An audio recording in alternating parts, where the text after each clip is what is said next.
berikan agar kita menjalani kehidupan kita dalam jalan kehidupan. Hikmat diibaratkan seperti tulang belakang yang menopang seluruh anggota tubuh manusia, sehingga rasa takut akan Tuhan merupakan kunci dari hikmat manusia. Hikmat manusia adalah tulang punggung kehidupan dalam Amsal 2 ayat 6-12.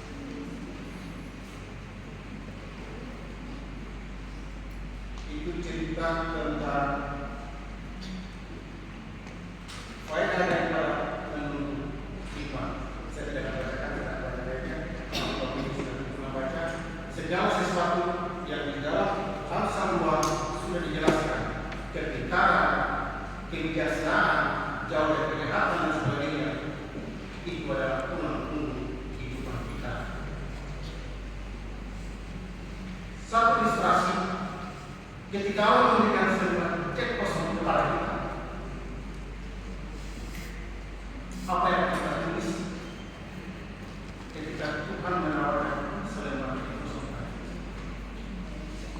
Mungkin ada yang menulis angka yang begitu fantastis, mungkin ada yang menulis angka itu hanya standar saja, atau mungkin ada yang menulis sesuai dengan kebutuhan kita, atau mungkin tidak ada yang menulis. Berbagai pertimbangan itu akan dijawab oleh masing-masing kita.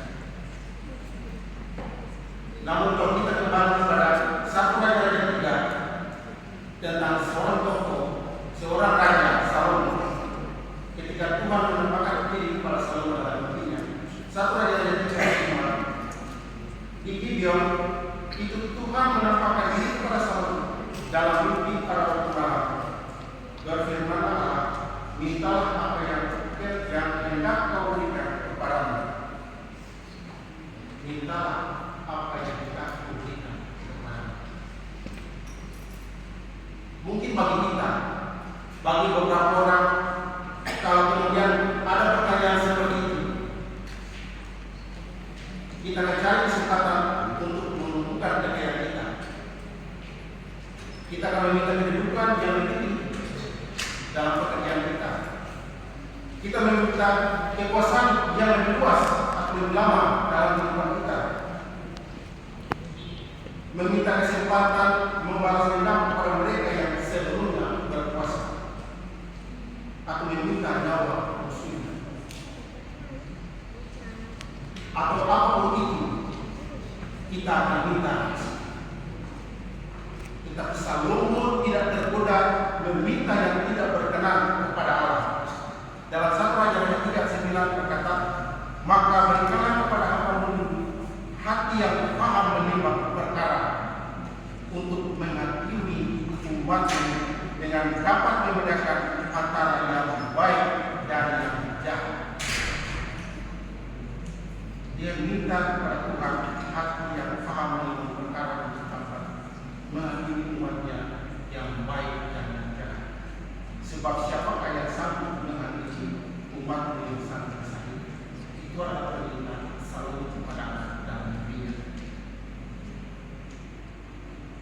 Permintaan Salomo itu ternyata berkenan di hati Allah. 1 Raja 3:10 berkata, lalu adalah baik di mata Tuhan bahwa untuk memutuskan hukum yang terjadi pada saat itu, pada saat ada orang itu yang berbicara sama-sama satu dengan mereka berdua. Dan itu tahu ceritanya. Dan Tuhan memberikan hadiah kepada Salomo. 1 Raja 12 berkata apa? Ayat 12. Maka sesungguhnya aku berkata sesuatu dengan penderitaan itu, sesungguhnya aku memberikan kepadamu hati yang penuh hikmat dan pengertian, sehingga sebelum engkau tidak ada seorang pun seperti engkau, dan sesudah engkau takkan bangkit seorang pun seperti engkau. Ayat 13. Dan jika apa yang tidak kau minta aku berikan kepadamu, baik kekayaan maupun kemuliaan, sehingga sepanjang umurmu takkan ada seorang pun seperti engkau di antara raja-raja. Sebelum Salomo, sudah Salomo tidak ada orang yang seperti Salomo dalam kehidupannya seperti ini. Ayat 14. Dan jika engkau hidup menurut jalan yang kutunjukkan dan tetap mengikuti segala ketetapan dan perintahku sama seperti yang daun, maka aku akan memperpanjang selalu memberikan umur sampai 60 tahun dan memerintah selama 40 tahun sebagai raja Israel. Salomo menjadi raja yang paling hikmat di seluruh dunia. Maka sesungguhnya aku melakukan sesuai dengan permintaanmu. Sesungguhnya aku memberikan kepada hati yang hikmat dan pengertian, sehingga sebelum engkau tidak ada seorang pun seperti engkau, dan sesudah engkau tidak akan bangkit seorang pun seperti engkau. Satu Raja yang kepada berkata, maka datanglah seorang dari segala bangsa mendengarkan hikmat Salomo, dan dia menerima begini dari semua raja-raja bumi yang telah mendengar tentang hikmat itu. Raja-raja satu raja sempat berkata, seluruh bumi berdiam menghadap Salomo untuk menyaksikan hikmat yang telah ditaruh Allah di dalam hatinya. Salomo melebihi semua raja di bumi dalam hal kekayaan dan hikmat. Hikmat atau kebijaksanaan menurut Kamus Besar Bahasa Indonesia adalah selalu menggunakan akal dunia dalam hal ini pengalaman dan pengetahuannya, arif, tajam pikiran, pandai dan berhati-hati dalam hal ini cepat, teliti apabila menghadapi kesulitan, kepandaian menggunakan akal dunia, pengalaman dan pengetahuan, kecakapan bertindak apabila menghadapi kesulitan, menerima didikan yang menjadi pandai, serta kebenaran, kejujuran dan kejujuran, memberikan kecerdasan kepada orang yang tak berpengalaman dan pengetahuan serta kebijaksanaan kepada orang muda. Jadi hikmat adalah kemampuan menjalani kehidupan sehari-hari sesuai dengan realita yang ada, sehingga kita dimampukan untuk mengelola hidup dengan bertanggung jawab dan bahagia. Hikmat bukanlah sekedar memilih berperang atau menjadi jahat, tetapi bagaimana memilih yang tepat dalam hidup di antara yang baik. Dan di antara yang baik itu kita harus memilih yang tepat dalam hidup kita. Apa itu hikmat menurut kita? Dalam ayat 8 ayat 8 berkata, tetapi kepada manusia ia berfirman, sesungguhnya takut akan Tuhan itulah hikmat, dan menjauhi kejahatan itulah akal budi. Apa itu takut akan Tuhan? Mari kita lihat. Yang pertama, menghormati Tuhan, perasaan kagum dan salut kepadanya dalam segala hal, dalam kita berbicara, dalam kita bersikap, dalam kita berpikir, dalam kita beribadah, dan dalam kita berencana. Itu yang namanya takut. Kita menghormati. Yang kedua, taat atau mematuhi. Ketika kita berkata kita takut akan Tuhan, maka kita harus mentaati apa yang Dia katakan, meskipun itu tidak masuk akal untuk kita lakukan. Kadang-kadang apa yang terjadi dalam kehidupan kita, kalau kita berpikir sejarah kita, kita tidak masuk akal. Tapi Tuhan taat dan mematuhi apa yang Tuhan. Yang ketiga, loyalitas dan kesetiaan. Takut akan Tuhan juga terkait erat dengan kesetiaan dan pelayanan dengan sepenuh hati kepada Tuhan. Kita melakukan pelayanan kita lakukan dengan sebenar, jangan dengan kesenangan. Dan yang keempat, hidup dalam kerendahan hati. Jadi sering misalnya seorang yang salah, jujur, takut Allah, dan hidup di dalam kebenaran. Pengetahuan tidak sama dengan hikmat. Pengetahuan selalu bersifat budi. Pengetahuan berasal dari sekolah, dari manusia. Pengetahuan bersifat mental. Pengetahuan itu secara kualitas. Yang berikut menonjol dalam pengetahuan kita. Namun ketika hikmat selalu praktis. Hikmat berasal dari Tuhan. Hikmat bersifat moral. Hikmat itu secara kualitas, dan orang yang menonjol dalam hikmat disebut arif atau bijaksana. Pengetahuan adalah jumlah informasi yang timbul sebagai hasil dari kita belajar. Selain hikmat adalah kemampuan untuk menggunakan pengetahuan secara tepat guna dan tepat waktu. Kita perlu hikmat, kita akan melakukan sesuatu dengan hikmat.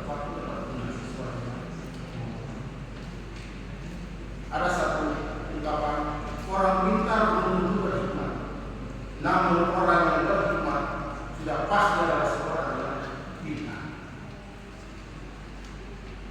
Nasihat untuk guru dan siswa, hanya hikmat Allah saja yang dapat mengungkapkan misteri keselamatan, rencana keselamatan. Kebijaksanaan manusia mungkin berharga atau tidak, seperti yang akan dibuktikan oleh pengalaman. Tetapi hikmat Allah sangat diperlukan. Kehilangan apa yang mungkin Anda dapatkan dalam garis pencapaian menjadi, tetapi Anda harus memiliki keyakinan pada pengampunan yang diberikan kepada Anda dengan harga yang tidak terbatas, atau semua kebijaksanaan yang diperoleh di dunia ini akan musnah bersama Anda. Itulah nasihat bagi kita, untuk kita selalu mengenal hikmat kita dalam kehidupan kita. Yang berikut, dalam buku yang sama, kontras ditarik antara mereka yang mengerti mereka bijak dan mereka yang telah dikaruniai oleh Tuhan dengan hikmat. Seseorang mungkin berbicara dengan kata-kata yang baik, tetapi kecuali hidupnya mengungkapkan perbuatan baik, kebijaksanaannya tidak berharga. Kebijaksanaan sejati penuh dengan kelembutan, belas kasihan dan cinta.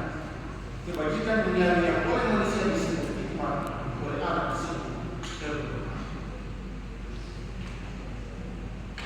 Dalam Keluaran 12 kemudian dikatakan bahwa tetapi yang terpenting untuk berhasil adalah hikmat. Hikmat diperlukan dalam kehidupan kita supaya kita berhasil dalam melakukan segala sesuatu. Amsal 3 berkata, berbagai orang yang mendapat hikmat, orang yang memperoleh kepandaian. Mengapa demikian? Dalam Amsal 3 ayat 14-19 dikatakan, karena keuntungannya melebihi keuntungan perak dan hasilnya melebihi emas. Ia lebih berharga daripada permata, apapun yang kau inginkan tidak dapat dinyamainya. Yang berikut, pengumumannya ada di tangan kanannya, di tangan dirinya, kekayaan dan kekuatan. Jalannya adalah jalan menuju bahagia, jalan segala sejahtera semata-mata. Yang menjadi kehidupan bagi orang yang benar, siapa yang berpegang padanya akan disebut berbahagia. Dan dengan hikmat Tuhan telah meletakkan dasar bumi dengan kebencian ditetapkannya. Jadi pertanyaan, kepada siapa kita memberi hikmat? Yakobus 1:2 berkata, tetapi apabila di antara kamu ada yang kekurangan hikmat, hendaklah dia meminta kepada Allah, yang memberikan kepada semua orang dengan murah hati dan dengan tidak memang hikmat, maka hati itu akan diberikan kepadanya. Hikmat tidak datang dengan sendiri. Hikmat akan kita peroleh apabila kita minta kepada Allah. Kalau setelah itu berkata, sebab di dalam dialah tersembunyi segala harta hikmat dan pengetahuan. Amsal 1 ayat 7 berkata, Tuhan, takut akan Tuhan adalah pengembangan pengetahuan, tetapi orang bodoh mengingat hikmat dan didikan. Penulis Amsal mengatakan hikmat, kecakapan menjalankan hidup diperoleh dari takut akan Tuhan. Inilah rasa takut akan Tuhan yang akan mendatangkan hikmat pada kita. Mengapa hikmat itu penting dalam kehidupan kita? Yang pertama, sebab orang yang tidak berpengalaman akan dibunuh oleh keengganannya dan orang bebal akan dibinasakan oleh kelalaiannya. Amsal 1:2. Penulis Amsal menekankan pentingnya setiap orang bertumbuh dewasa untuk berhikmat, karena risiko dari tidak berhikmat adalah kita bisa menemui kita sendiri karena kelelahan kita dalam mengelola. Kita tidak memiliki hikmat dalam mengelola, dalam menjalani kehidupan kita, pasti kita akan hancur. Namun di sini katakan apa lawan dari tidak berhikmat, yaitu tidak berpengalaman dan bebal. Frasa orang yang tidak berpengalaman adalah orang muda yang berpikiran berdasarkan pendapat umum, pemilu yang dilakukan banyak orang, ketimbang berdasarkan realitas dan perkembangan, dan terlalu memikirkan pendapat orang lain. Karena selalu mendengar pendapat orang lain, orang itu kita ambil sebagai sesuatu yang benar. Karena kita diterima disebutkan. Frasa orang bebal artinya orang yang tidak tahu dirinya tidak tahu. Dan itu orang yang tidak tahu dirinya tidak tahu. Dengan kata lain, orang yang salah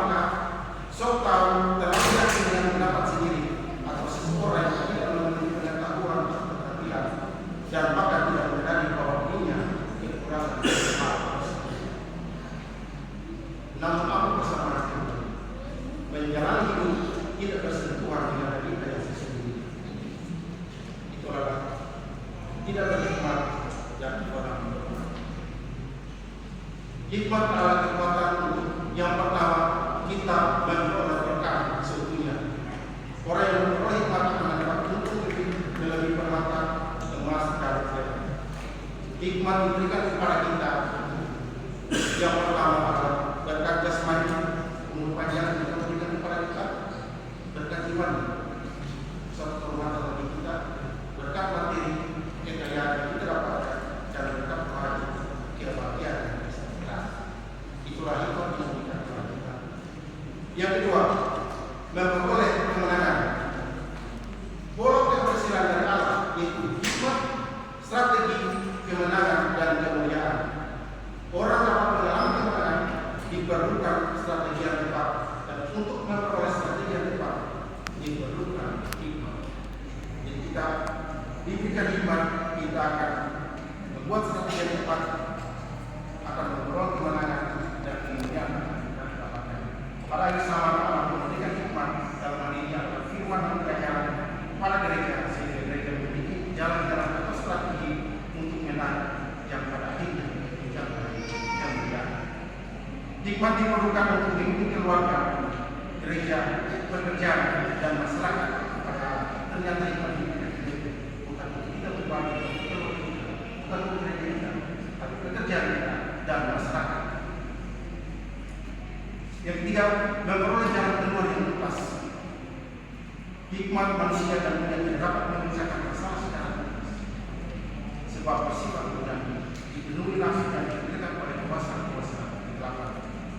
Masalah kita menjadi bebas kalau kita mempercayai kepada Allah, yaitu Kristus.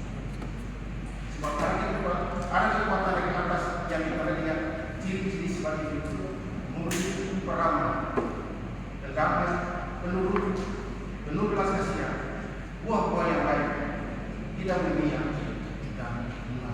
Itulah hikmat.